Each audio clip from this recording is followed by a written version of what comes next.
¿Cuántos tienen el boletín? Si no tienen su boletín, creo que en la mesa de información todavía queda. Vaya y agarre uno, hermano, y vamos a hacer nuestro catecismo juntos en esta tarde. Aquí tenemos, hermanos, las dos preguntas de hoy. Y vamos a hacer la primera. Vamos a leer el texto bíblico, un texto bíblico, y vamos a hacer la segunda y vamos a leer el otro texto bíblico donde está la respuesta de la segunda pregunta. La primera pregunta dice así: ¿qué merece cada pecado? La ira y el juicio de Dios. Una vez más, la respuesta la vamos a decir todos juntos, bien fuerte. ¿Qué merece cada pecado? La ira y el juicio de Dios. Vamos a buscar en nuestras Biblias, hermanos, Efesios capítulo 5, verso 6. Efesios capítulo 5, verso 6, hermanos, que lo tenga por favor, que se ponga en pie y lo lea. Efesios capítulo 5, verso 6.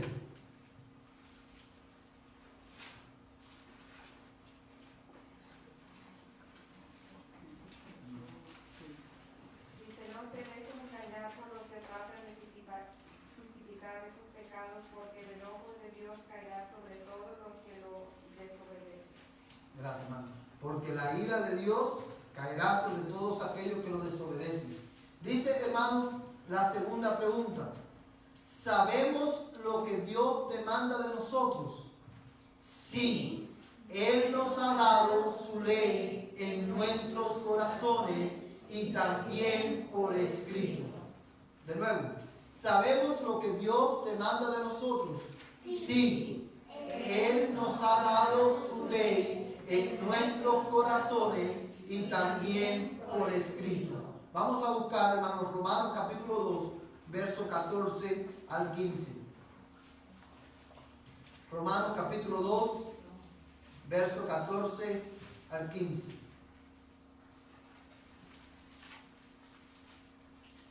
Isabel. Porque cuando los judíos que no tenían la ley cumplen por instinto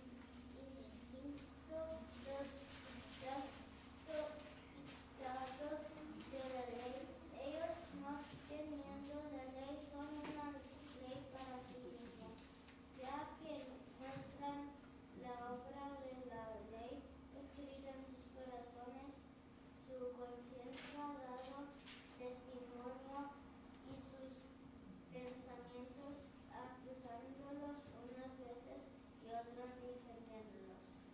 Gracias. Dice el verso 15, dice, ya que muestran la obra de la ley escrita, ¿a dónde? En sus corazones. Todos los hombres sabemos lo que Dios demanda de nosotros. De manera, hermanos, que no tenemos excusa. El hombre no tiene excusa, hermanos. La única solución, porque nuestros pecados merecen, hermano, la ira de Dios, o porque nosotros merecemos la ira de Dios por nuestros pecados, y porque no tenemos excusa, nuestra única salida de escape de la ira de Dios es Jesucristo. Amén. Amados hermanos, quiero invitarle ahora a buscar en sus Biblias, en el Evangelio según Juan, capítulo 8, verso 31 al 36. Juan, capítulo 8, verso 31 al 36.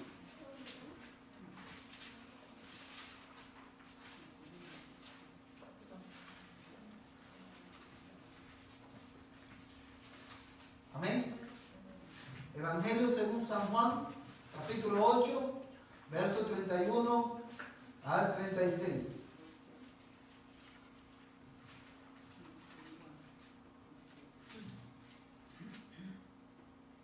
Evangelio según Juan, capítulo 8, verso 31 al 36. Y dice el Señor en su palabra: entonces Jesús decía a los judíos que habían creído en Él: si vosotros permanecéis en mi palabra, verdaderamente sois mis discípulos, y conoceréis la verdad, y la verdad os hará libres. Ellos le contestaron: somos descendientes de Abraham, y nunca hemos sido esclavos de nadie. ¿Cómo dices tú, seréis libres? Jesús le respondió, en verdad os digo, que todo el que comete pecado es esclavo del pecado. Y el esclavo no queda en la casa para siempre, el Hijo sí permanece para siempre. Así que, si el Hijo os hace libres, seréis realmente libres. En este pasaje, amados hermanos, que es el pasaje que nos va a servir de bases hoy y para el próximo domingo, o por lo menos por los próximos 2 domingos, hay varias verdades, hermanos, que quiero resaltarles, que tienen que ver con el tema de esta tarde. Hoy vamos a comenzar un capítulo nuevo de nuestra confesión de fe, el capítulo 21, que trata de la libertad cristiana y de la libertad de conciencia. Pero antes de ir al pasaje a los detalles del capítulo 21, quiero solamente resaltar algunas verdades que son indispensables en este pasaje, que es indispensable que nosotros las resaltemos y las entendamos. Dice el verso 31, entonces Jesús decía a los judíos que habían creído en él, si vosotros permanecéis en mi palabra, verdaderamente sois mis discípulos. Amados hermanos, este versículo es muy importante porque Jesús identifica en esta conversación con los judíos cuál es la marca, por decirlo de una manera, o el distintivo de los verdaderos cristianos. El verdadero cristiano es aquel que permanece en la palabra de Dios. ¿Qué significa permanecer en la palabra de Dios? Permanecer en la palabra de Dios no es más, hermano, que obedecer la palabra de Dios. Pero no, Jesús no está hablando aquí de una obediencia selectiva. No está hablando aquí de una obediencia, hermano, ocasional. ¿Verdad? No está hablando aquí de que nosotros, cuando hablamos de una obediencia selectiva, a lo que nos estamos refiriendo a ese tipo de obediencia que hoy muchos profesan, que agarran porciones de la Escritura y dicen, esto me conviene creerlo y obedecerlo, esto no me conviene. Y a esto que no me conviene lo disfrazamos, o hermano, con la expresión, esto no es, ¿cómo?, aplicable para nuestros días. O esto no es práctico para nosotros hoy. Esa es una obediencia selectiva. Pero tampoco Jesús está hablando aquí de una obediencia ocasional. Y como el nombre lo dice, la obediencia ocasional es una obediencia, hermano, que es de vez en cuando. Cuando tengo ganas de obedecer, obedezco. Cuando no tengo ganas de obedecer, no obedezco. Jesús, hermano, está hablando aquí de la obediencia, hermano, como un estilo de vida. Si estamos en Cristo, inevitablemente vamos a obedecer su palabra. Ahora, fíjate lo que le dicen los judíos.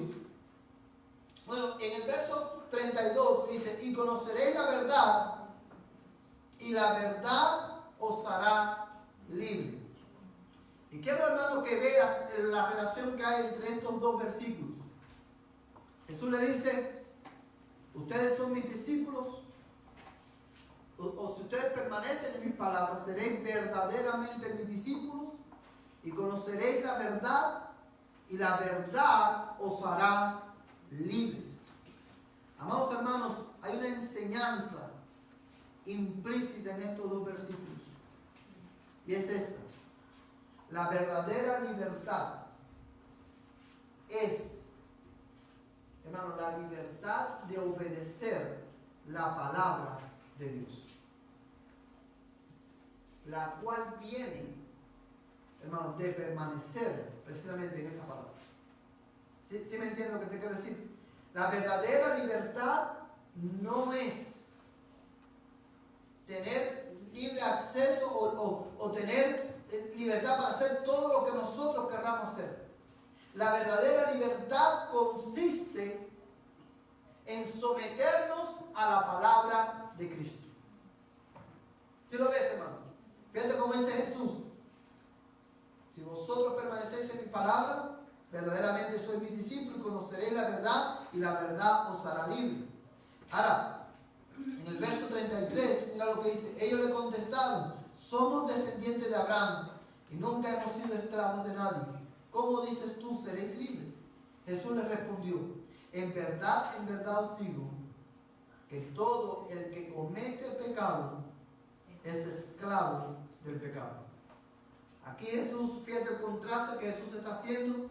Si nosotros permanecemos en su palabra, seremos ¿cómo? Libres y seremos verdaderamente sus discípulos. Pero el que comete pecado, esclavo es del pecado. Y como usted ya ha escuchado en otras ocasiones, aquí no estamos hablando, hermano, o Jesús no está hablando aquí de pecar, como tal, porque todos nosotros los cristianos pecamos. Se está hablando aquí de la práctica del pecado. De la misma manera que un discípulo se caracteriza, un discípulo de Cristo se caracteriza por una vida de obediencia, de esa misma manera, los hijos, hermanos, del mundo, los que están en tinieblas, se caracterizan por una vida de desobediencia, de pecado. Y esa es la verdadera esclavitud. Porque el problema del hombre no es solamente su pecado. El problema del hombre es que no podemos dejar de pecar. ¿Por qué? Porque somos esclavos del pecado. Una vez más, Jesús, con esta enseñanza de Jesús, se cae por tierra la enseñanza o la creencia de que el hombre tiene libre albedrío para poder venir a Cristo. Porque el hombre sin Cristo, ¿qué es lo que es? Esclavo del pecado. El hombre sin Cristo, hermano, no viene a Cristo, no puede venir a Cristo a menos que el Hijo del Hombre, que es Jesucristo, los haga libres. ¿Y por qué, hermano, he querido enfatizar en esto? Porque, hermano, a la luz de esta verdad, tú y yo como iglesia no debemos dejar de orar por aquellos que no tienen a Cristo. Debemos orar día y noche. Debemos orar constantemente. Debemos orar sin cesar por nuestras familias que no tienen a Cristo. Porque ellos no solamente son esclavos del pecado, sino que son esclavos de Satanás y no pueden venir a Cristo por sí mismos. Ellos odian a Cristo y van camino al infierno. Son esclavos, pero Cristo puede hacerlos libres. Por eso tú y yo no podemos dejar de orar. Y por eso tú y yo no podemos dejar de predicar el Evangelio. Porque como hemos visto durante todos estos, hemos estado estudiando nuestra confesión de fe, la Biblia enseña, hermano, que el medio que Dios utiliza para salvar al pecador, ¿cuál es? La predicación de la palabra. Y el que opera el nuevo nacimiento, hermano, la gente externa que opera el nuevo nacimiento, ¿quién es? El Espíritu de Dios. El Espíritu de Dios usa su palabra predicada para traer a los pecadores de muerte a vida. Y es por eso que, hermano querido, mi amada iglesia, yo como tu pastor, en el nombre del Señor, te exhorto, no dejes de orar por tu familia que no tiene a Cristo, para que el Señor los haga libres.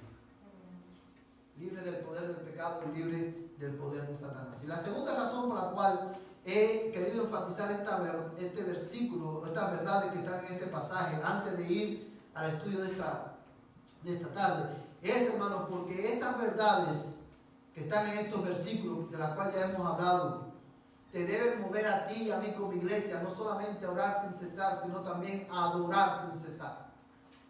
Tú y yo debemos adorar a Jesucristo mañana, tarde y noche. Él debe ser, hermano, el centro de nuestra atención. Él debe ser, hermano, el centro de todo lo que nosotros hacemos. Todo lo que nosotros hacemos, hermano, en nuestro día a día. La manera en que nosotros tratamos o lideramos nuestra familia. La manera en que la mujer se somete a su marido. La manera en que nosotros como cristianos educamos a nuestros hijos. La manera en la cual nos relacionamos con las demás personas. La manera, amados hermanos, en la que nosotros tomamos decisiones. La manera en la que nosotros trabajamos debe de exaltar el nombre de Cristo.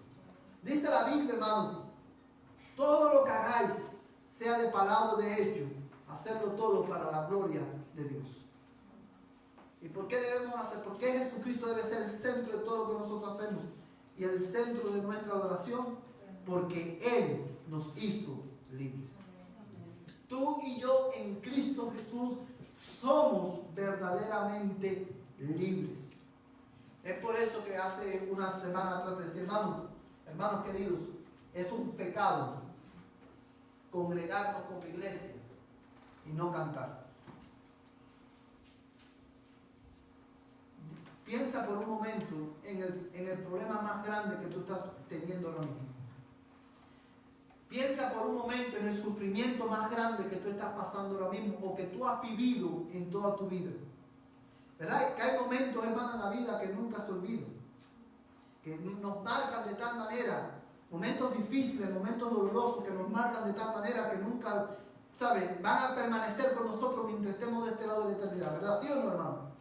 Ahora, eso, hermano, si tú has vivido esa experiencia o ese tipo de dolor o de sufrimiento, amados hermanos, eso no es nada en comparación con el sufrimiento eterno del cual Jesucristo te libró. Eso no es nada, hermano. Lo que estamos sufriendo ahora, como hemos visto en la clase de escuela dominical durante varias semanas, hermano, es temporal. Hermano, es temporal, es pasajero. Cristo nos libró de la ira eterna de Dios. ¿Cómo no hemos de cantarle, hermano? Como un problema pasajero, temporal, que no quiere decir que no es doloroso, sí es doloroso, pero es temporal, en comparación con el otro lado de la eternidad. Pero ¿cómo este problema pasajero nos va a impedir adorar y cantar al que vive por los siglos de los siglos? Es por eso que yo quiero animarte, cuando tú vengas a la iglesia, hermano, canta, adora, exalta a Cristo. Hermano, que se nos salgan los pulmones por la boca, cantando al Rey que vive por los siglos de los siglos, que se hizo hombre para nuestra salvación. ¿Cómo no hemos de adorar a aquel que por hacernos libres, no escatimó el ser igual a Dios como cosa que aferrarse, sino que se despojó a sí mismo y se hizo obediente hasta la muerte? A Él sea la gloria, a Él sea la alabanza. Y de esa libertad con la cual Cristo nos hizo libre, esa libertad que Dios el Padre nos ha dado en Cristo, de esa libertad a la que te queremos hablar en esta tarde. Y otra razón, hermano, por la cual este tema es tan importante, es porque muchas veces nosotros los cristianos malinterpretamos nuestra libertad. Cristo nos hizo libres. Amén, hermano. ¿Sí o no? Sí. Pero no nos hizo libres para que nosotros hagamos lo que nosotros queramos. ¿Sí entiende eso, hermano? Hay un concepto que yo quiero que usted tenga en su mente mientras estudiamos este capítulo 21 y que le va a ayudar mucho, nos va a ayudar a entender la vida cristiana. El hombre, el ser humano, no es libre por sí mismo. ¿A qué me refiero? Antes de venir a Cristo, nosotros, dice la Biblia, que éramos ¿qué cosa? ¿Esclavos de qué? Del pecado, esclavos de Satanás. Estábamos muertos. Vivíamos satisfaciendo los deseos de la carne, no podíamos dejar de pecar. O sea, éramos esclavos del pecado. Pero ahora, Cristo vino a nuestras vidas y nos hizo libres. Pero Él nos hizo libres del poder del pecado, pero nos trasladó a su reino.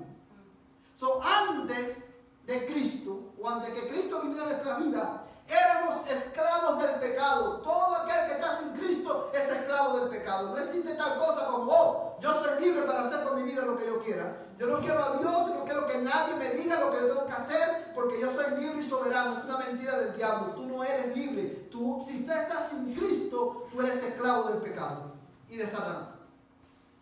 Créalo o no lo creas. El hecho que lo creamos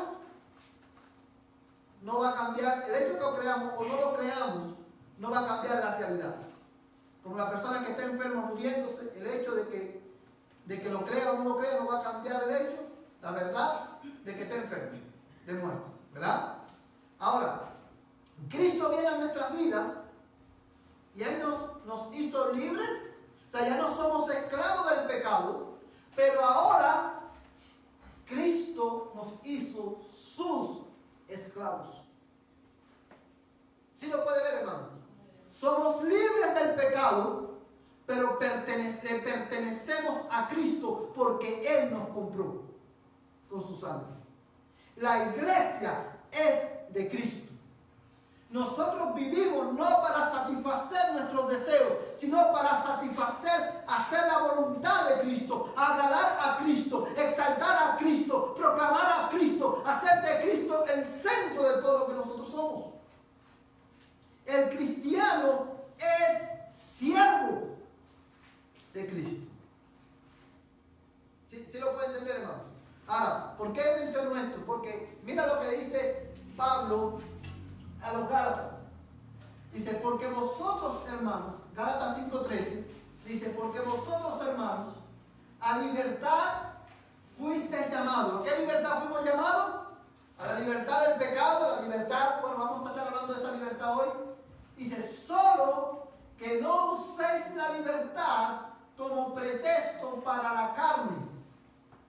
¿Qué es lo que le está diciendo Pablo aquí a los Gálatas, hermano? ¿Cristo nos hizo libres? No, pero no usen esa libertad como un pretexto para satisfacer los deseos de la carne. Lo que Pablo, en buen español, lo que Pablo estaba diciéndole a los Gálatas es, oye, Cristo los hizo libres, ustedes Gálatas son libres en Cristo, pero no usen esa libertad como una excusa para vivir en pecado. Oh, yo soy libre de hacer lo que yo quiera porque estoy en Cristo. No. Dice, no usen la libertad como pretexto para la carne, sino servíos por amor los unos a los otros. ¿Sí lo puede ver, hermano? O sea, nosotros hemos sido, y es un concepto que nosotros tenemos que tener en cuenta cuando hablamos de la libertad cristiana. Ahora, ¿de qué Cristo nos hizo libres? Bueno, este capítulo 20 lo vamos a dividir. El capítulo 21 lo vamos a dividir en tres partes.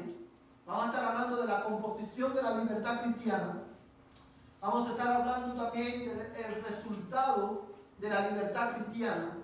Y vamos a hablar, hermanos, de la corrupción de la libertad cristiana. Y hoy vamos a enfocarnos en el primer encabezado, la composición de la libertad cristiana. Y lo que vamos a tratar es, aquí específicamente, es en qué consiste la libertad cristiana. Y el párrafo número 1 del capítulo 21 de nuestra confesión dice de esta manera: la libertad que Cristo ha comprado para los creyentes bajo el Evangelio consiste en su libertad de la culpa del pecado, de la ira condenatoria de Dios y de la severidad y maldición de la ley. Y el ser librados de este presente siglo malo, de la esclavitud de Satanás y del dominio del pecado, del mal de las aflicciones, del temor y aguijón de la muerte, de la victoria sobre el sepulcro y de la condenación eterna. Y también consiste en su libre acceso a Dios y en rendirle obediencia a Él, no por un temor servil, sino por un amor filial y una mente dispuesta. En eso consiste la libertad cristiana. Lo que vamos a hacer, hermano, es que vamos a desmenuzar este concepto bíblico, este concepto, hermano, para que usted lo pueda entender. Lo primero que la confesión dice es que la libertad que Cristo ha comprado para los creyentes bajo el Evangelio. Hay dos cosas importantes, solamente quiero repetirlas para que usted se las grabe.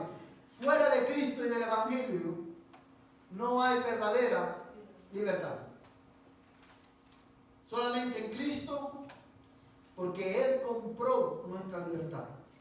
muriendo en la cruz en nuestro lugar. Dice, la libertad que Cristo ha comprado para los creyentes bajo el Evangelio consiste, quiero que presten atención, en su libertad de la culpa del pecado, de la ira condenatoria de Dios y de la severidad y maldición de la ley. Quiero, hermano, que veamos cada uno de estos puntos. Dice, libres, Cristo nos hizo libres de la culpa del pecado. Estas dos líneas, hermano, tienen que ver con precisamente la culpa del pecado. De lo primero que Cristo nos hace libre, una de las cosas que Cristo nos hace libre es precisamente de la culpa del pecado. ¿Por qué es importante resaltar esto? Porque hoy usted va a encontrar cristianos, hermanos, que todavía piensan que Cristo vino para hacernos libres. O sea, que Cristo murió, o que el sacrificio de Cristo fue para Satanás. Y Cristo no murió para Satanás. Cristo murió para satisfacer la ira y la justicia de Dios. Y al morir en nuestro lugar, Él nos hizo libres de la culpa del pecado. Ahora, quiero que mires, hermano, desde abajo para arriba. Dice, libre de la severidad y maldición de la ley. ¿A qué se está refiriendo ahí, hermano? Ahí está hablando, hermano, Cristo nos hizo libres de la severidad y maldición de la ley, en el sentido de que Cristo nos hizo libres, hermanos, de la demanda de la ley. ¿Qué es lo que demanda la ley? Y yo quiero, hermano, ir despacio en esto, porque no quiero que nadie se confunda. Cristo no nos hizo libres de la ley. Nosotros los cristianos obedecemos, todavía debemos de obedecer la ley de Dios porque estamos en Cristo. ¿Sí recuerda que vimos eso, hermano, en los estudios los miércoles? Nosotros los cristianos obedecemos porque ya hemos sido, ¿qué cosa? Salvos. Cuando la Biblia habla de que Cristo nos libró de la severidad y la maldición de la ley, está hablando de que Cristo nos libró de la carga que la ley imponía sobre nosotros. ¿Cuál es la carga que la ley de Dios imponía? Bueno, la ley de Dios, para que una persona pudiera ser salvo, o para que el hombre pueda ser salvo, la ley de Dios exige, hermano, demanda una obediencia perfecta. La ley de Dios demanda una obediencia perfecta. La ley de Dios demanda una obediencia perpetua. Como veíamos los miércoles por la noche, creer que la ley de Dios no está vigente es un error. Porque la obediencia a la ley de Dios es perpetua. Todos los hombres están bajo obligación de guardar la ley de Dios. No solamente los cristianos, sino también los incrédulos. Y por esa ley, ellos van a ser juzgados. ¿Sí? Ahora, Cristo, hermano, el mismo Cristo dijo, yo no he venido a eliminar o a abolir la ley. Yo he venido para cumplirla. Amados hermanos, Cristo cumplió la ley de Dios a la perfección para ganar, por decirlo de una manera, una obediencia perfecta de esta ley, porque la ley demandaba o demanda una obediencia precisamente perpetua. Otra cosa, hermano, es perfecta y perpetua. Y otra cosa que quiero enfatizar con esto, hermano, es lo siguiente. Esta ley estuvo vigente en el Antiguo Testamento como lo está en el Nuevo Testamento. Y hoy hay muchos cristianos que dicen, oh, ya no estamos bajo la ley. ¿Estamos bajo qué? Bajo la gracia. Y ciertamente nosotros estamos bajo la gracia en el sentido de que Cristo cumplió la ley a favor nuestro. Y Él nos habilita para poder cumplir esa ley. ¿Tú sabes por qué estamos bajo la gracia? ¿En qué sentido estamos bajo la gracia? En el sentido de que porque estamos en Cristo, hermano, porque estamos en Cristo y Cristo cumplió esta ley a la perfección, Dios acepta ahora tu obediencia y mi obediencia, aunque nuestra obediencia no es perfecta, pero lo acepta porque estamos en Cristo. Es en ese sentido que estamos bajo la gracia, de que porque estamos en Cristo, y Cristo cumplió esa ley a la perfección, el Padre acepta la obediencia tuya y mía, aunque nuestra obediencia no es perfecta. ¿Sí lo puede ver, hermano? Pero todavía la ley de Dios está vigente. Ahora, para que una persona pudiera ser salva, la ley de Dios demanda una obediencia continua. O sea, continuamente debemos estar obedeciendo la ley de Dios y también una obediencia universal. Ahora, hermano, ¿quién puede cumplir esa ley perfectamente, perpetuamente y continuamente? Nadie. Es por eso que la confesión dice, hermano, que en Cristo hemos sido libres de, hermano, déjame leer aquí, en Cristo hemos sido libres de la severidad y maldición de la ley, porque la ley encierra bajo maldición la desobediencia. Es por eso que Cristo muere en un madero o en una cruz. Él se hizo maldición por nosotros, porque Él pagó la demanda de la ley. ¿Qué es lo que decía la ley? Haz esto y vivirás. Si no lo haces, morirás. Cristo murió para que tú y yo pudiéramos tener vida. Y en ese sentido, la ley, hermano, Cristo nos hace libres de la ley, de la severidad de la ley. Ahora bien, hermano, quiero que leamos algunos textos bíblicos. Un hermano va a leer Santiago 2:10 y otro hermano va a buscar Juan 3:36.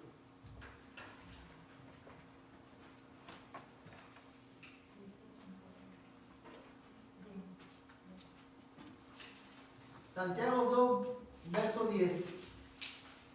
Santiago está después de Hebreos.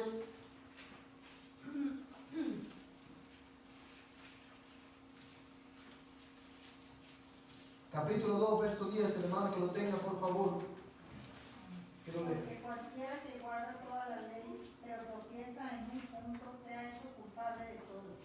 Gracias, hermano. Porque cualquiera que guarda toda la ley, pero tropieza ¿en qué? En un punto, se ha hecho culpable de todos. Es por eso, amados hermanos,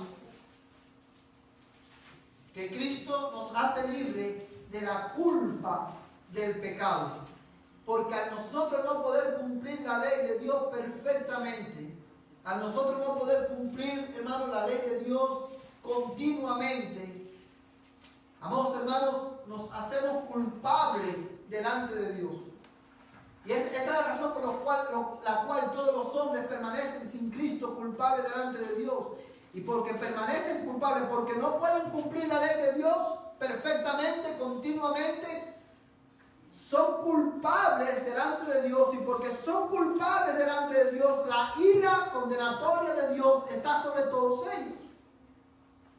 ¿Sí lo puede ver, hermano? Es por eso que Cristo nos hace libres de la culpa del pecado, de nuestra propia culpabilidad, porque Él la pagó. Fíjate lo que dice Juan 3:36. ¿Quién lo quiere leer? Josué.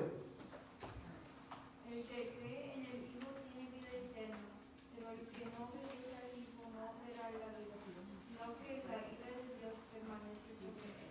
Fíjate, hermano, este versículo, quiero que lo leas detenidamente.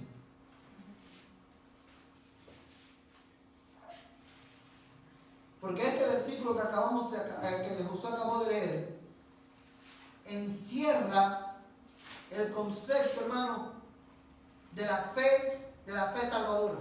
Quiero que lo mires. El que cree en el Hijo tiene ¿qué cosa? Vida eterna. ¿Por qué tenemos vida eterna? Porque el Hijo nos libró de la culpa de nuestro pecado. Dice, pero el que no obedece al Hijo no verá la vida, sino que la ira de Dios permanece sobre él. Santiago dice que el que cumple toda la ley, pero tropieza en un punto, se hace como culpable de toda la ley. Aquí el Señor dice en su palabra, hermano, Juan escribiendo inspirado por el Espíritu Santo dice: el que cree en el Hijo tiene vida eterna, pero el que no obedece al Hijo no verá la vida, sino que la ira de Dios, ¿qué dice el texto? Permanece sobre él. ¿Qué significa eso, hermano? Que no es quitada. Muy bien. La ira de Dios está sobre los hombres. Por eso que, como hemos dicho en muchas ocasiones en nuestra iglesia, y quiero repetirlo para que usted se lo grabe, no es bíblico decir Dios ama al pecador y aborrece el pecado. ¿Sí usted entiende eso? ¿Por qué? Porque el texto dice que la ira de Dios permanece sobre aquellos que no creen. Y cuando nosotros decimos que Dios ama al pecador, pero aborrece el pecado, lo que estamos diciendo es que esa posición, esa creencia me lleva a ver el pecado como algo separado de nosotros. ¿Verdad? Nosotros pecamos porque somos pecadores. ¿Qué es lo que Dios va a condenar en el infierno, hermano? ¿El pecado o a los pecadores? A los pecadores. Dice la Biblia, Dios no va a echar en el infierno el pecado. El pecado es la obra, el fruto de lo que nosotros somos. Lo que Dios va a condenar son pecadores. Dice la Biblia, Dios está airado con el impío todos los días. Todo aquel que está sin Cristo, Dios está airado con él. Y usted dirá, pero hermano, ¿no dice Juan 3:16 que de tal manera amó Dios al mundo que ha dado su Hijo unigénito, para que todo aquel que en él cree no se pierda? ¿No dice la Biblia que Dios es amor? Sí. Y ciertamente Dios amó al mundo. Pero cuando dice Juan 3:16 que Dios amó al mundo, lo que está diciendo es que Dios, hermano, de tal manera amó Dios a la raza humana, que estando bajo justa condenación, envió a su Hijo a ocupar el lugar de todos aquellos que iban a creer, para que todo aquel que en él cree no se pierda, mas tenga vida eterna. Así lo puede ver, hermano. Dios es amor, pero Dios está airado con el impío. Y si ellos no se arrepienten, Dios los va a destruir, hermano. Y el que cree en él no es condenado, pero el que no cree ya ha sido condenado, porque no ha creído en el nombre del unigénito Hijo de Dios. Amén. Fíjate, hermano, el que no cree, el que cree, no es condenado. Pero el que no cree, ¿qué dice la Biblia? Ya ha sido condenado. ¿En qué tiempo está? Pasado. Amados hermanos, pero hay algo más, hay algo también, quiero hacer un paréntesis en el verso 36, porque quiero que descubras algo. Dice, el que cree en el Hijo, ¿tiene qué cosa? Vida eterna. ¿Y qué dice después? Mira el texto. Pero el que no obedece al Hijo no verá la vida. Fíjate, amados hermanos, aquí en este versículo tenemos la esencia, el corazón de la fe salvadora. Dice, el que cree en el Hijo tiene vida eterna. Yo te pregunto, lo más lógico no sería que dijera, pero el que no cree al Hijo no verá la vida. Eso lo más, ¿verdad? Sería, si lo diría así, nosotros entendemos lo que está diciendo. Pero dice el Señor, el que cree en el Hijo tiene vida eterna, pero el que no obedece no verá la vida. ¿Sabes, hermano? Ese es el concepto de la fe salvadora. Si nosotros decimos que tenemos fe, pero esa fe no me lleva a obedecer la palabra de Dios, yo estoy muerto en mis delitos y pecados. Fe verdadera, la fe que Dios da al pecador para creer y venir a Cristo, es una fe que te va a llevar a obedecer. No importa lo antigua de tu fe. No importa cuántas buenas obras tu fe te lleve a hacer.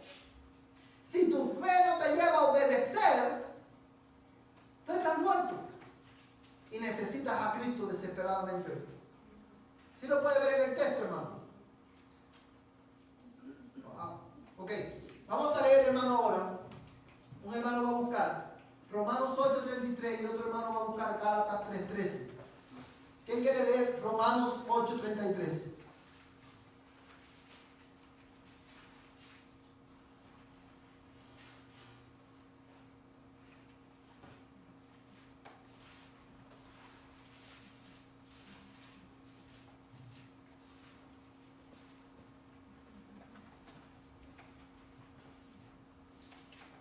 ¿Quién acusará a los escogidos de Dios? Dios es el que juzga. ¿Quién acusará a los escogidos de Dios? Dios es el que justifica. ¿Sobre qué base Dios justifica el pecador? Sobre la base de la vida y obra de Cristo. Sobre la base de la justicia perfecta de Cristo. Sobre la base, hermanos, de la obediencia perfecta de Cristo. Dice la Biblia, amados hermanos, en Romanos capítulo 5, justificados pues, ¿por qué? Por la fe tenemos paz para con Dios. Cristo, hermanos, nos libra de la culpa de nuestro pecado, porque cuando nosotros creímos, hermanos, su justicia perfecta nos fue imputada en nuestra cuenta. Y ahora Dios nos declara justos delante de Él. En estos días conversaba con alguien y le ponía este ejemplo. Lo que pasa, hermano, cuando nosotros pecamos, o sea, cuando Cristo viene a nuestras vidas, imagínate, hermano, que tú estás vestido con ropa y tu ropa está sucia. Tu ropa apesta. ¿Sí has estado alguna vez al lado de una persona que tiene ropa que apesta? Que esa ropa lleva como un mes sin cambiarse la ropa. Y usted nada más de pasar por al lado le apesta. Bueno, así estamos nosotros. Con esa ropa mugrosa, churrosa. Y cuando Cristo viene a nuestras vidas, Dios quita esa ropa y la pone en Cristo. Y la justicia perfecta de Cristo la pone, te viste con esa justicia. Es por eso que Juan dice en Apocalipsis que él vio una multitud vestida de ¿qué? De ropas blancas. Esa ropa blanca, esa multitud es la iglesia, vestida de la justicia de Jesucristo. No es mi justicia, es la justicia de Él. Es una justicia extranjera que no es mía, me es imputada por medio de la fe. Exacto. Me gusta mucho esa ilustración que dice la hermana Adi. Dios nos dice, ven, báñate, cámbiate y ven. Él te baña, Él te quita la ropa. Esa ropa sucia, mugrosa, y te viste con la ropa del Hijo. Bendito sea el nombre del Señor, hermano. Es por eso que Cristo primordialmente nos libra de la culpa de nuestro pecado. Porque Él nos viste con su ropa. Mira Gálatas 3:13. Gálatas capítulo 3, verso 13. ¿Qué no quiere leer, hermano? El participio. Christ redeemed us from the curse of the law, having become a curse for us, for it is written, cursed is everyone who hangs on a tree. Amén. Gracias, Martincito. Fíjate, te lo voy a leer en español, hermano. Dice Gálatas 3:13.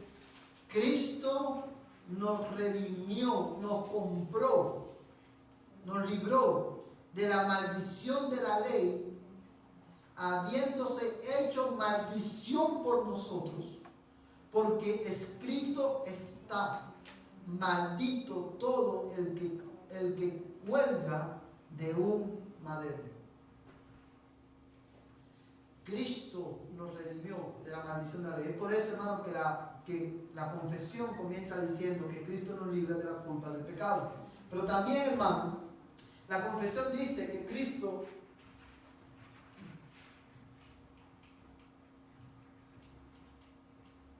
nos hace libres del presente siglo malo, nos hace libres también de la esclavitud de Satanás y nos hace libres del dominio del pecado.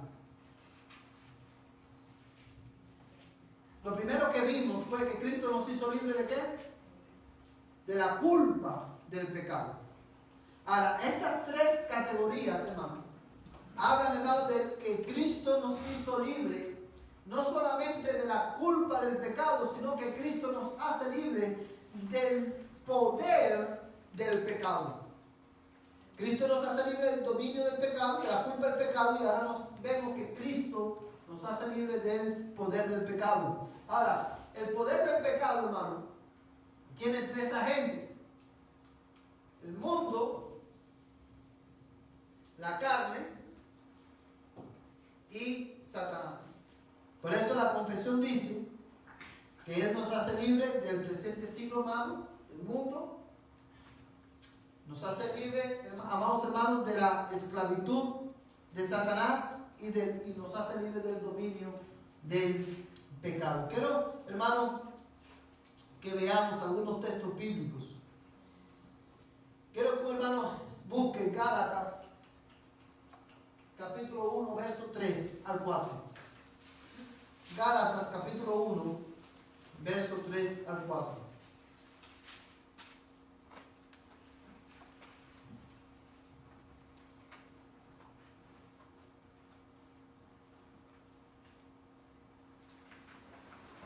Gracias a vosotros y paz de parte de Dios nuestro Padre y del Señor Jesucristo, que se dio a sí mismo por nuestros pecados para liberarnos de este presente siglo malo, conforme a la voluntad de nuestro Dios y Padre. Dice: gracias a vosotros y paz de parte de Dios nuestro Padre y del Señor Jesucristo, que se dio a sí mismo por nuestros pecados para librarnos de este presente siglo malo. ¿Cuál es el siglo? ¿A qué se está refiriendo con este presente siglo malo? Con el mundo. Jesucristo nos libró del poder del mundo.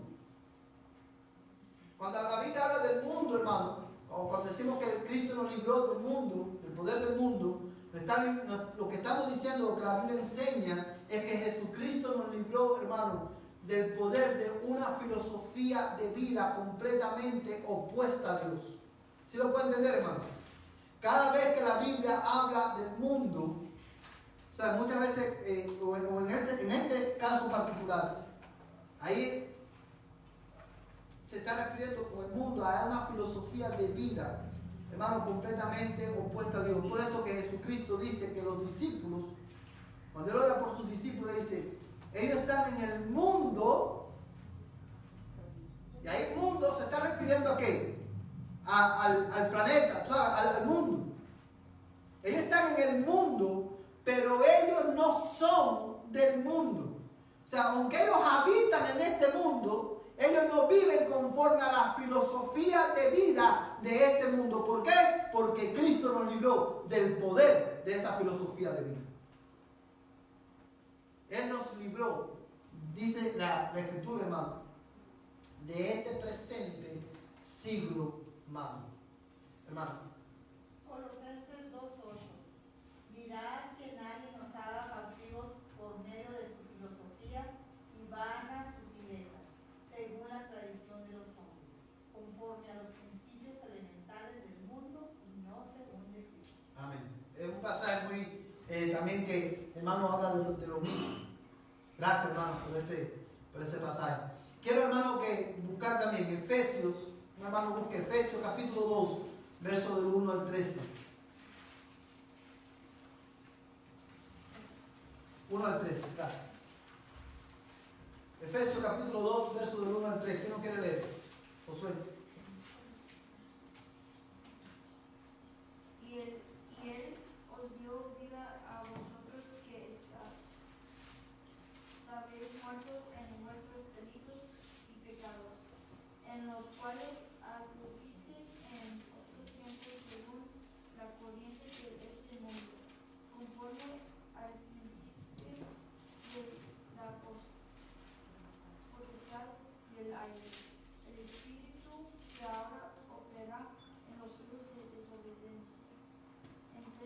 cuales también todos nosotros en otro tiempo vivíamos en las pasiones de nuestra carne, satisfaciendo los deseos de la carne y de la mente, y éramos por naturaleza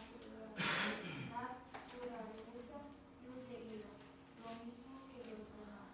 Gracias, José. Fíjate, hermano, Efesios capítulo 2, verso del 1 al 3, contiene, hermano, estos tres agentes del poder del pecado, del cual Cristo nos hizo libre: el mundo, la carne y Satanás. Dice, hermano, el verso 2, en los cuales anduviste en otro tiempo según la corriente de ¿qué? De este mundo, conforme al príncipe de la potestad del aire. ¿Quién es el príncipe de la potestad del aire? Satanás. Cristo nos libró, nos hizo libre del poder del pecado, porque Él nos libró del poder del mundo, nos libró del poder de Satanás.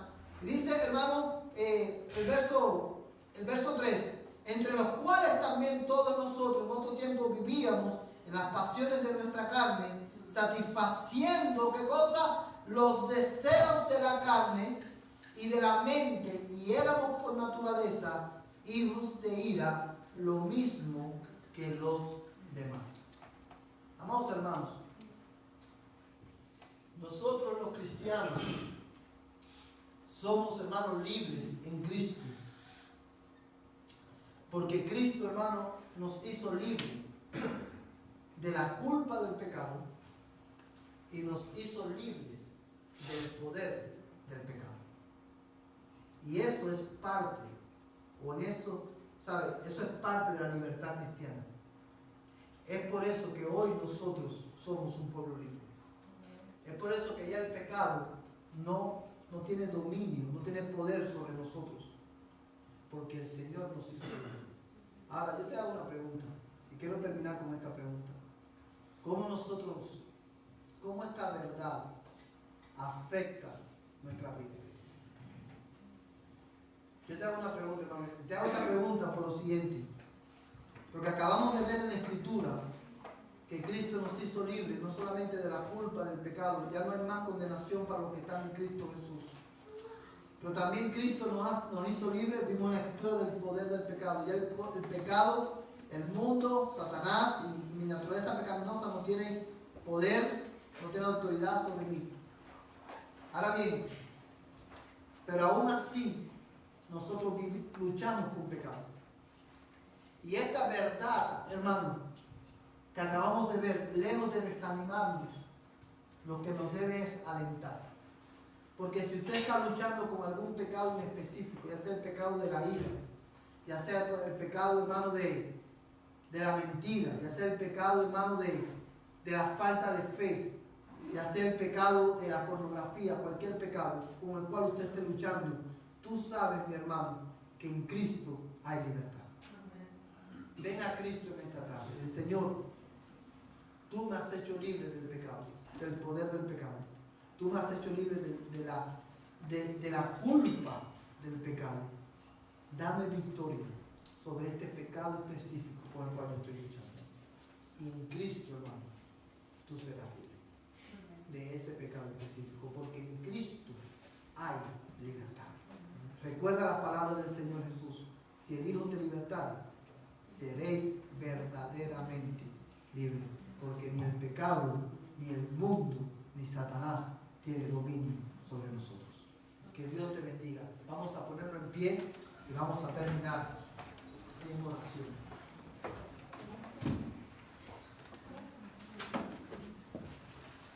Le voy a pedir al hermano Ubaldo que nos despide en oración. Cuando el hermano termine de orar, yo voy a despedir con una bendición pastoral. Gracias te damos, Señor, en esta tarde, Señor, porque hemos escuchado tu palabra. Señor, te pedimos, Señor, que nos ayudes a meditarla, Señor, y a aplicarla, Señor. Amén. Señor, te damos gracias, Señor, porque en Cristo somos libres. Gracias por esa libertad que nos has dado, Señor, y por eso te alabamos, te glorificamos, Señor. Ahora, Señor, yo te pido por cada miembro, cada persona que está aquí, Señor, esta tu iglesia, Señor. Te pedimos que tú la bendigas, Señor, y que esta noche, Señor, nos des el descanso, Señor, y que mañana y todos los días, Señor, de la semana tengamos glorificando tu nombre. En el nombre de Cristo Jesús te pedimos. Amén. Y ahora, Señor, que vamos a nuestros hogares, que el amor de Dios, el Padre Celestial, la gracia de Jesús, el Señor de nuestras vidas, y la comunión del Espíritu de Dios, Espíritu de libertad, sea con este tu pueblo, desde ahora y hasta que Cristo venga por nosotros. Amén y amén. Que el amor